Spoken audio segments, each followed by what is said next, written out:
In the next lecture, we start the next examples of ideals. In this, we introduce a radical ideal and so on. First of all, we see the definition and its proof. That is the collection of all nilpotent elements of a commutative ring R is an ideal. This is first claim, and this ideal is called as radical of ring R. Okay, so we first of all prove that this radical of ring R forms an ideal. What is radical of ring R? That is collection of all nilpotent elements in commutative ring. That ring is called as radical ideal. Okay, that ring is called as radical of ring R. Now here R is commutative ring and I is collection of all nilpotent elements of R. Then our claim is I is ideal. Since 0 belongs to R, 0 raised to 1 is 0. 0 is nilpotent element in ring R. Therefore 0 belongs to I is non-empty. Now xy belongs to I. It contains an nilpotent element. Therefore x raised to n equals to 0. Y raised to m is 0 for some positive integer nm. Then consider its subtraction x minus y.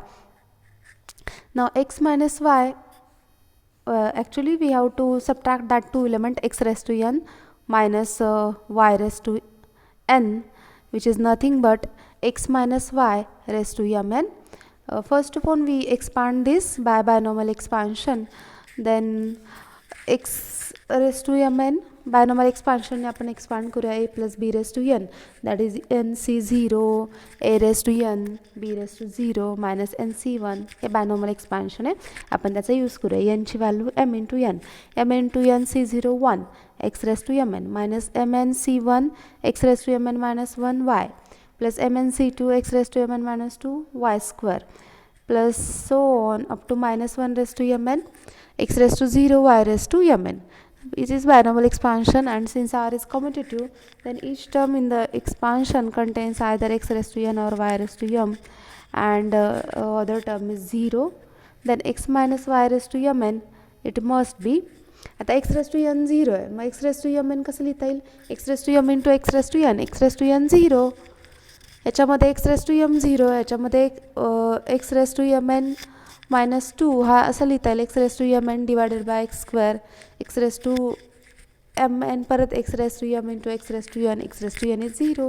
प्रत्येक टर्ममध्ये एक तर x raised to n आहे किंवा y raised to m आहे. Therefore each term must be 0, hence xy minus y raised to mn must be 0. This proves that x minus y is nilpotent element, x minus y belongs to I. Now taking one element r belongs to r, x belongs to I, and x is nilpotent element, x raised to n is 0 for some positive integer n, then rx raised to n is equal to r raised to n into 0.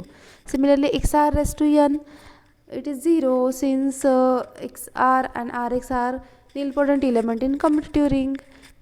Multiplication is commutative. Rx is raised to n 0, xr raised to n is also 0. Therefore rx and xr belongs to I, which proves that I is an ideal. म्हणजे आपण काय prove केलं, एखादी ring आहे are आणि त्याच्यामध्ये काय केलं, सगळ्या आयडलचं कलेक्शन, सगळ्या निलपोर्टंट एलिमेंटचं कलेक्शन घेतलं तर तो सेट काय होतो, आयडल फॉर्म होतो, त्याला म्हणायचं radical ideal. Now the next theorem, if R is a ring with unity and N is ideal of ring R with some unit, then we have to prove that idel n is same as ring R. Now U is unit in R and U has multiplicative inverse U inverse, then by definition U into U inverse is equals to 1, and since that U into U inverse belongs to n is idle, therefore by the second criteria, that is taking one element in idle, one element in ring R, it belongs to idle. Therefore U and U inverse belongs to R, then U must be in n since n is idle.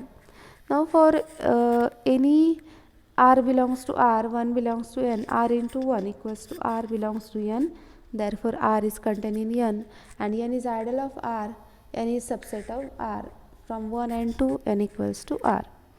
Now consider the corollary. A field contains no proper non-trivial idle, that is any field has only two idols, singleton 0 and itself. बघा किती महत्त्वाचं example आहे हे. तुम्हाला competitive exam किंवा multiple choice एखादी field दिली आणि विचारला how many ideals of that ring have, पण ते रिंग जर फील्ड आहे हे तुम्हाला माहिती असेल, तुम्ही डायरेक्टली म्हणू शकता की it has only 2 ideals, singleton 0 and itself. मग आपण आता प्रूव्ह करूया. F be the field I is an ideal of field F, then I singleton 0 is idle, then nothing to be proved. Suppose it has a non-zero idle I such that it contains an element A belongs to A and A non-zero असेल तर त्याचा inverse exist होईल. Then there exists a non-zero element A. A has multiplicative inverse A inverse. Then A into A inverse is equals to 1. It belongs to I. Now for any x belongs to field F, 1 belongs to I, then x into 1 is equals to 1 into x is equals to x belongs to I. Therefore F is contained in I. Now I is contained in F trivially by since I is idle of F, therefore I equals to F. Hence any idle I of field F is itself is singleton 0 or field F. ZP जर दिसला तर त्याच्यामध्ये singleton 0 आणि ZP itself is an ॲडल. फील्डमध्ये स्वतः singleton 0 आणि स्वतः हे ॲडल असतात. हेन्स एक्झाम्पल बघा दिले तुम्हाला. ZP is field that is it has only 2 ideals, singleton 0 and itself. चला मग जर फील्ड आहे माहिती असेल तर आयडल कॅल्क्युलेट करत बसायची गरज नाही की 2 आयडल मिळाल त्यांचे ॲडिशन बघा, मल्टिप्लिकेशन बघा, क्वेश्चन बघा काय येतं. नाही, it is need not be. Field असेल तर it has only 2 ideal, singleton 0 and itself. Now next point is coset of ring R. If I is idle of ring R, then A belongs to R. A plus I is equals to the set AU where U belongs to I is called as coset of ring by idle I. Now it is the coset representation. Now we see the next theorem. That is I is an idle of ring R, then R by I, it contains A plus I. It is set of cosets of ring R forms an idle of I. Also the operation defined, that is x equals to A plus I, y equals to B plus I, then addition x plus y, it is A plus B plus I, and multiplication A into B plus I. Then R over I under addition and multiplication forms a ring, and this ring is called as quotient ring or factor ring, or it is sometimes called as a residue class ring of R modulo I. Now step 1, first of all show that addition multiplication operation defined on R over I are well defined operations. For this, suppose A plus I is A1 plus I and B plus I is B1 plus I in R over I. Then its addition A plus I plus B plus I, it is same as A1 plus I plus B1 plus I, which proves that, and its multiplication is defined usual way, that is A1 plus I into B1 plus I is equals to A plus I into B plus I. And now since A plus I is A1 plus I, A plus I is A1 plus I, then A1 belongs to A plus I since I is idle. Now similarly on the same way B plus I is B1 plus I, then B1 belongs to B plus I, hence A1 is A plus U1, B1 is B plus U1, for U1 U2 belongs to I, then A1 plus B1, it is A plus B plus U, it belongs to A plus B plus I since U1 plus U2 belongs to I. Hence A1 plus B1 plus I is equals to A plus B plus I, and A1 plus I plus B1 plus I is equals to A plus I plus B plus I. Also we see that if two elements are equal, A plus I plus is equals to A1 plus I, then A1 belongs to A plus I since I is idle. Similarly B plus I is equals to B1 plus I, then B1 belongs to B plus I. Then taking A1 is A plus U1, B is A plus U2, then A into B is AB plus U1B plus AU2 plus U1U2, and U1B plus AU2 plus U1U2 equals to A, कारण हे सगळे element कशामधले तर आय मधले आहेत, त्याला आपण U म्हटलं. Therefore A1 into B1 belongs to A into B plus I, and A1 plus I into b1 plus I is equals to a plus I plus b plus I. Therefore, addition multiplications are well defined on R over I. Also, R over I is ring. For this, consider closure property as x and y belongs to R over I. Then x plus y is equals to a plus b plus I from the definition of addition operation. Therefore, R over I is closed under addition. Also, on the same way, we prove the associative property. X plus y plus z is equals to x plus y plus z. Now, what is the identity on addition and that corresponding operation? Now, for any x is equals to a plus I, y equals to 0 plus I, then y plus x is 0 plus I plus a plus I, that is 0 plus a plus I, hence a plus I, hence 0 is identity. Similarly, x plus y is x, thus 0 plus I belongs to R over I is identity. Now, what about inverse? Existence of inverse. A plus I belongs to R over I.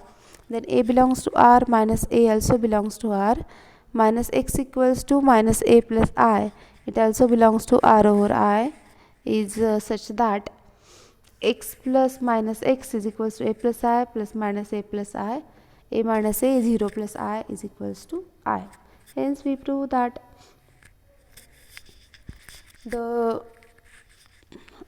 all the properties of a ring it satisfy. Next, commutativity under addition, x plus y is equals to y plus x. And closureness under the multiplication, that is x into y is equals to a plus I into b plus I, and hence it is nothing but a into b plus I directly from the definitions of operations. And a and b belongs to R implies a into b belongs to R.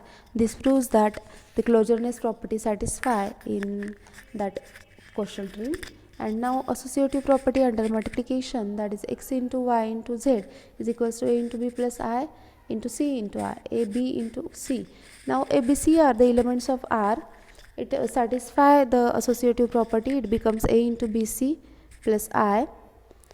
This proves that x into y into z is equals to x into yz. Therefore, multiplication is associative. Now, for the distributive law, x into y plus z is equals to x into y plus xz. It is distributive law. Here we want to be proved. That is x into y plus z. It is a plus I into b plus I plus c plus I. Now, from the definition of addition, it is b plus c plus I. Then multiplication, a into b plus c plus I, that is by distributive law in R, ring R. A, B, C are the element of ring R. A into b plus a into c belongs to I.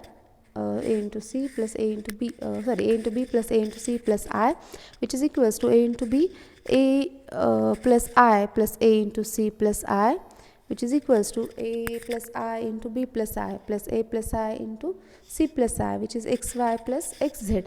Similarly, the right distributive law is hold, and R over I satisfy all the condition of ring. Therefore, R over I is ring. And so here we stop here. In the next lecture, we will go through the next type of factor ring and corresponding example. So today we stop here.